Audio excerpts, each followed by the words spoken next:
Hello there and welcome back. Today I wanna talk about this little jam that I recorded a few days ago, and I thought it was interesting to showcase the process behind it. So I was doing a video for my Patreons about the differences and similarities between the Ju06a and Sh01a. Because a lot of people ask me which one should I buy, which one you like more. It's very hard to answer to that, so I did a full video and I will in which I go through them both. I won't spoil the result, but anyway, that's on my Patreon if you're interested. And since we are here, before going on, as usual, some way you can support me, because as I mentioned many times, this page and all of my page go on just thanks to you guys. I never get money from producer, so it's like your support, it's vital. So you can subscribe to this page, and that's free and easy. You can share this content. You can buy from the affiliate link, in which you just pay the same amount of money and I get a small commission for each thing you buy. Or you can become a Patreon subscriber, where I do more in-depth content or things that are only there, exclusive for my patrons. Anyway, so what you just hear, it's I guess nothing mind-blowing, but something that I really enjoy. It's those kind of track that I do sometimes for scoring things, or for my, I would say, big archive of cinematic, moody, small track. So sometimes I record just things that last few minutes, 30 seconds, I don't know. It's like scene in my head and I want to do music for it. I'm influenced, by the mood, by the light, by what I feel that day. So that day I was in this melancholic vibe, and I put these things together and I was like, what are the best use that I can do? Or how I usually use this too. And mostly is for arpeggios or synth line. I'm using the SH, and the Juno is always used for pad. Again, there's some way these two things overlap and some way that they're different. And I don't want to go through that there, I already did, but yeah, just to oversimplify, this one is my go-to for theme, for lead sound or for bass, and this is my go-to for pads or warbly tone or retro vibe kind of stuff. Of course, I have many more synths, so it's not that I use just these two, but they're always there and they're easy and practical to use. So let's talk about what I did. And this is usually my process, take out 3 or 4 instruments, put them together and see where you can go with that.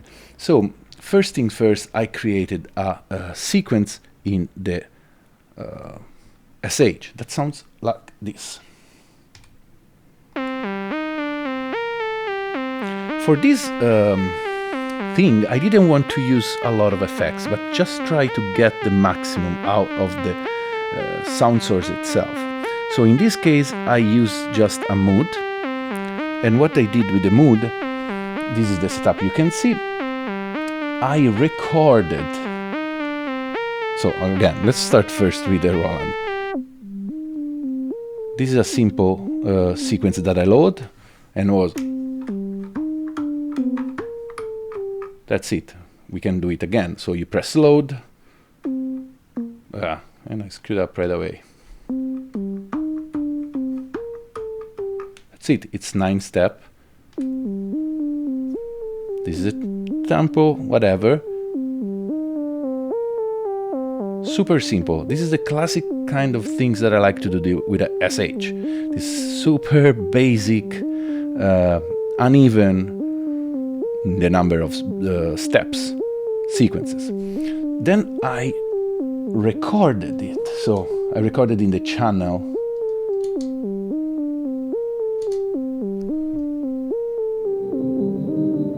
And while I recorded it, the great things with the mood is you can use the clock to change the pitch, but basically it also changed the quality until you can get this weird noisy drone down it, and then you can wash it with the reverb.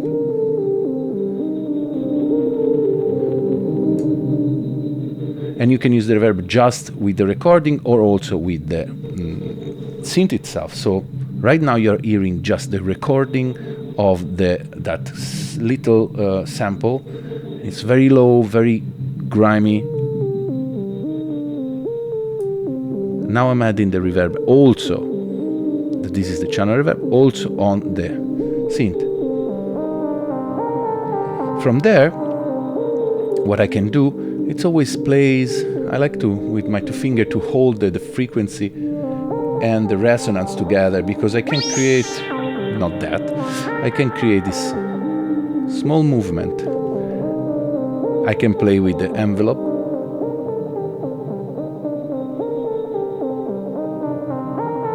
So this for me was already enough.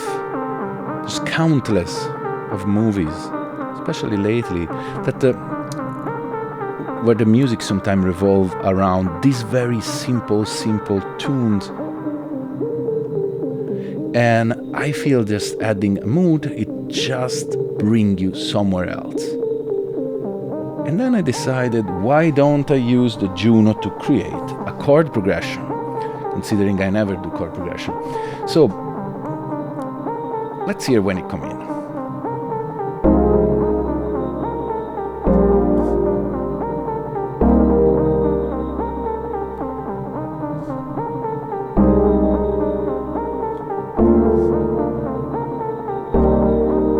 That's it.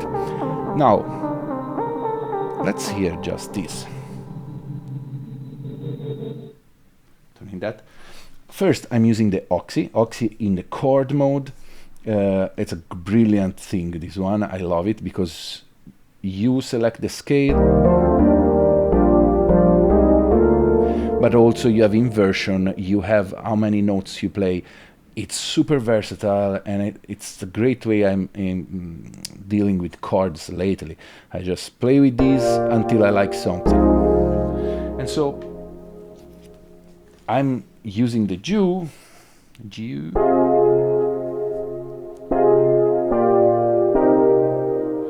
And the idea was that first few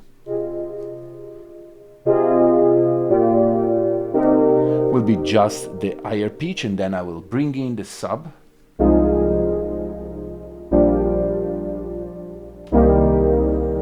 And that's it. So with these two elements, I can create something, of course.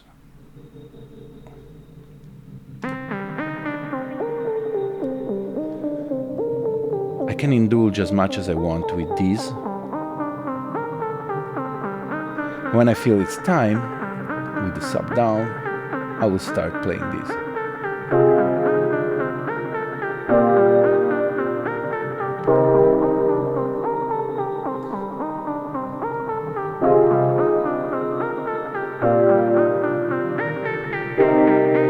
And then I introduce the sub.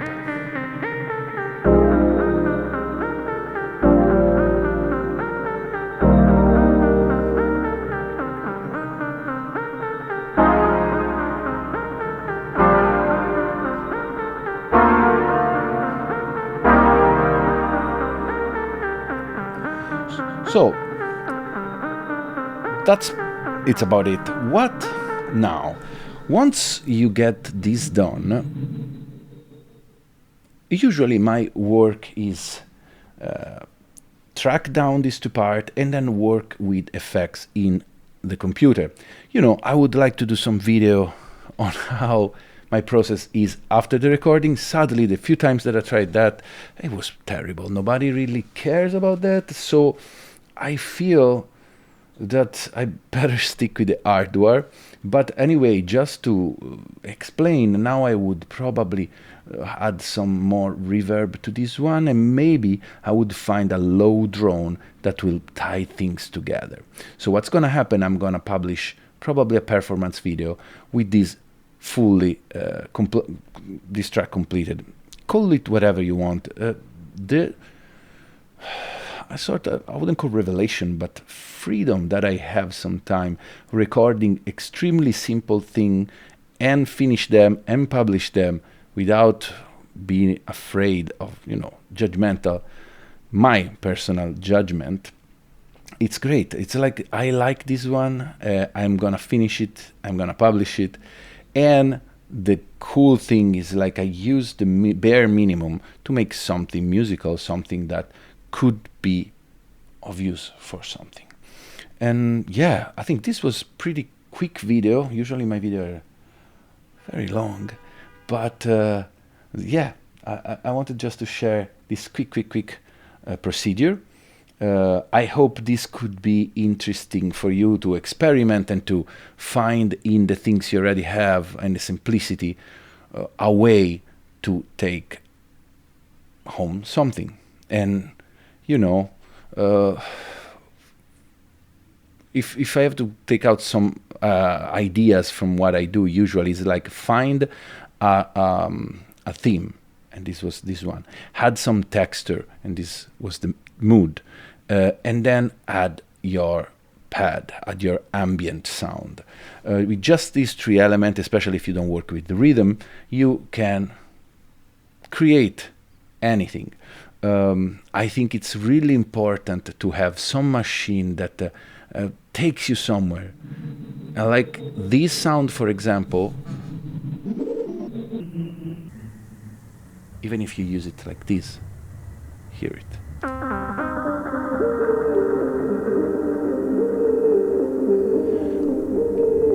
It's very simple, but from here, now you're here. And this is something, you are something, you feel something different.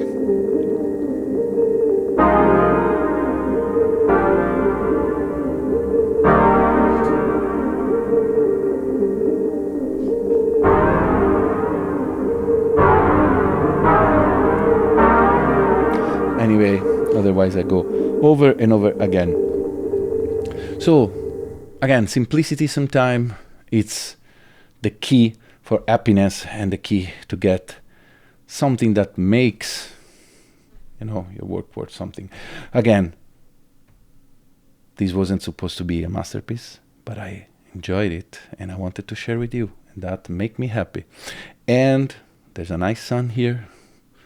Again, these are probably the first video that I'm recording in the studio.